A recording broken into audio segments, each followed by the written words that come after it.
Is on prime as well as GCF and LCM. So first of all, a prime number is any number with exactly two factors. Any number with exactly two factors. Remember, factors are numbers that divide into it. So for example, the number 7. Okay, it is only divisible by 1 and 7. The number 5 is only divisible by 1 and 5. The number 2 is only divisible by 1 and 2. So you notice those two factors end up being 1 and itself that it's divisible by. You also notice that 2 is a very special number because it's the only even one. Every other even number is divisible by 2, so it automatically has more factors. And also 2 is going to end up being the lowest one because 1 is not a prime number because it only has one factor. Only has one factor. 1, because itself is 1. Composite is the opposite, where it's any number with more than two factors. So any number with more than two factors.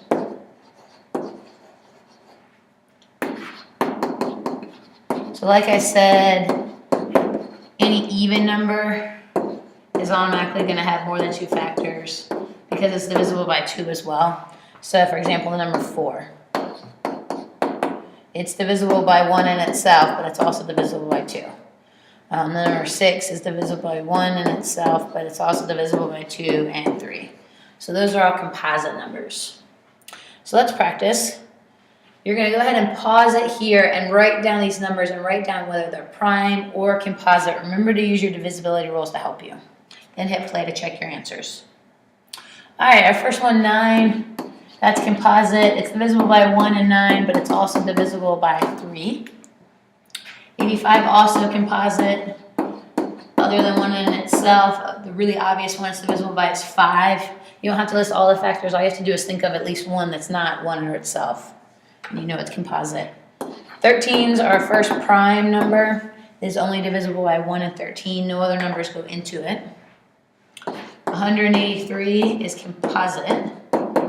Using the divisibility rules would really help you on this one because if you add up the digits, you get 12, which means it's divisible by 3. Remember our divisibility rules. 27 is composite. Other than one, some obvious ones are 3 and 9. And 99 is also composite. 9 and 11 are the obvious other ones, but they're obviously 3 and 33 and some others as well. All right, so that's prime and composite. Prime factorization is a way to write a number by its prime factors, okay? And you probably remember this from the factor tree. So you make a little tree, and down each branch, you want to write two numbers that multiply to equal that number. Obviously, there's several sets of numbers we could use. Think of your divisibility rules to help you. Whenever I see a 0, I always want to divide by 10, though. That usually makes it the easiest. These numbers are both composite, so I keep going. 6, you could do 2 times 3. And now these numbers are prime. So when you get to the prime numbers, go ahead and circle them. 10, you can do 2 times 5. Again, those are prime. So once all the ends of your branches are prime, you're done. So that would mean my prime factorization is 2 times 2 times 3 times 5. You want to put it in order from least to greatest. But I also want you to use exponents when doing this. So what we could use exponents on is right here. 2 times 2, you could actually write as 2 squared to make it an easier way to write it. So this is our final prime factorization answer for 60. The easiest way to check yourself is actually multiply it out. 2 squared is 4, 4 times 3 is 12, 12 times 5 is 60. It should equal that original number. It's representing that number by prime factors. So go ahead and pause it and try this prime factorization on your own. Remember to use exponents. All right, let's check our answer. So 150, you could have done several things. Again, like I said, whenever I see a 0, I like dividing by 10. 2 and 5 are both prime, so that's done. 3 and 5 are also both prime, so that's also done. So if I'm putting it in order, it's going to be 2 times 3 times 2, 5. So if I'm using exponents, I'm going to do 5 squared. I want to check my work. 5 squared is 25. Let's do 25 times 2 is 50. 50 times 3 is 150. So that works. That's correct.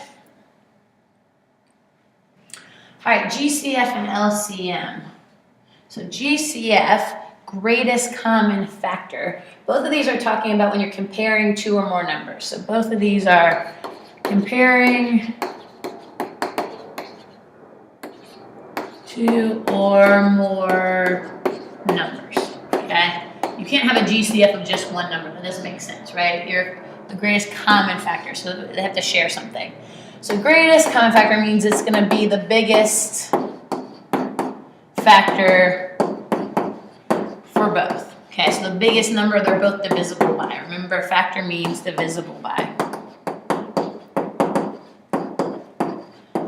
So we're going to look at some kind of obvious ones. We got 25 and 30. If you start thinking of the factors, quickly you realize really, other than 1, their only common factor is 5. So 5 would be the GCF for 25 and 30. It's the greatest factor they're both divisible by. Least common multiple. So we got least and then common multiple. It's the first. Least is the first multiple they share.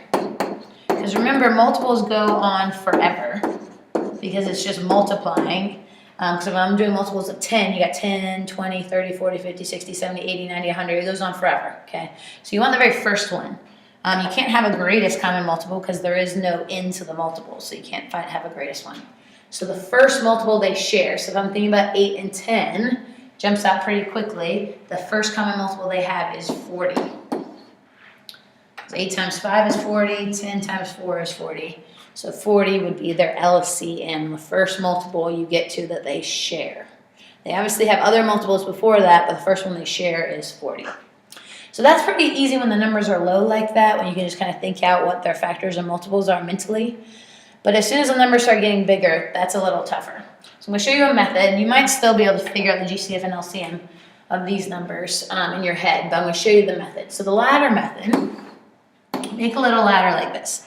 And over here in this left column, you start thinking of numbers they're divisible by.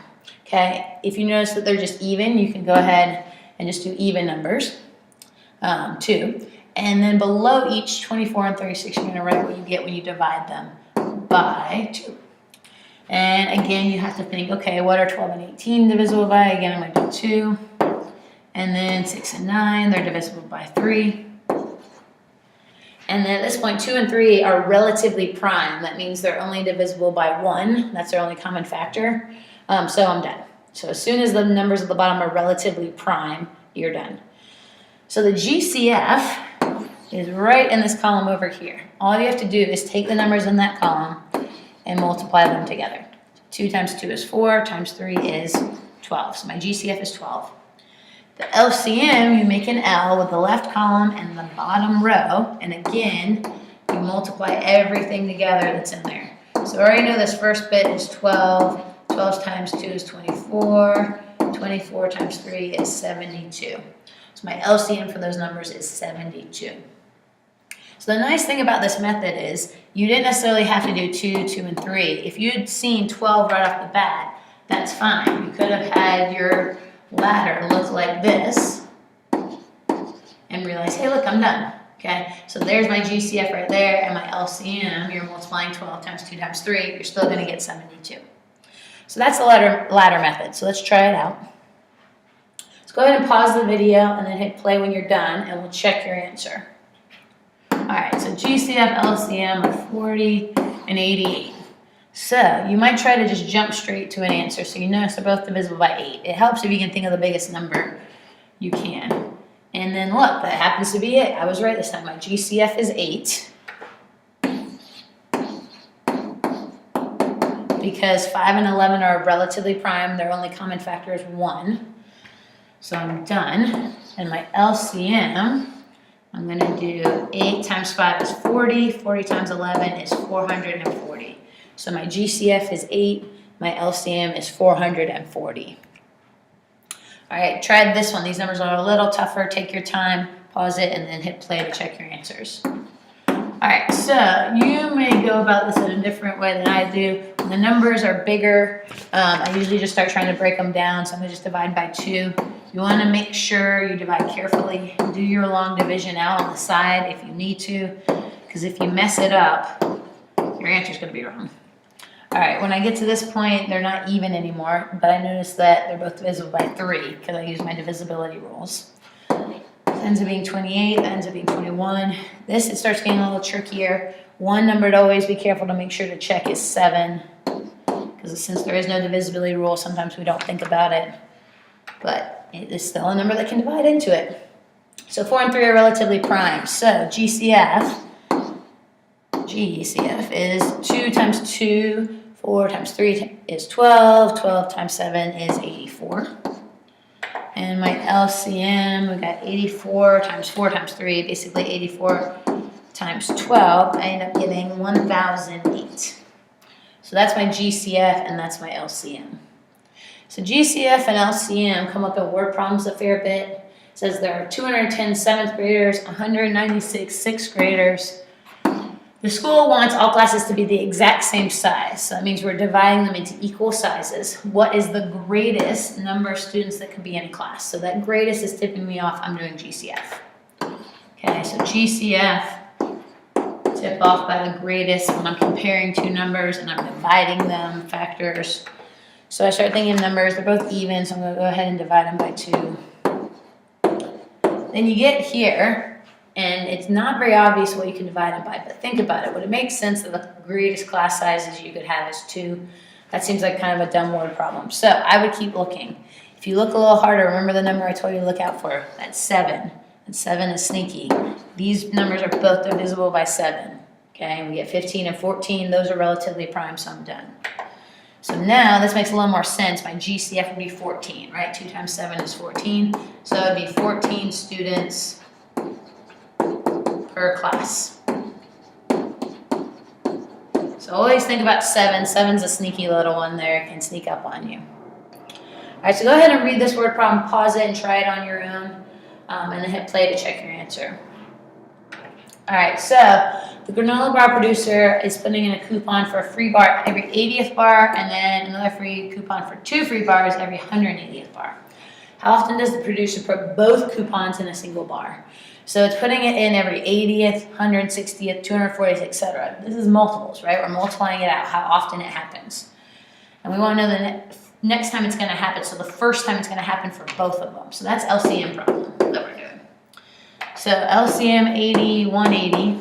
Remember your divisibility rules. Obvious one is 10. So whenever they're both a 0, I just knock off that 0 by dividing by 10. And then they're both divisible by 2. So we got 4 and 9, relatively prime. So I'm done with my ladder. All I have to do is multiply this together. When I multiply this all together, I get 720. So every 720th bar will have both coupons. So that person will be lucky. They'll get 3 free bars. We'll have both coupons.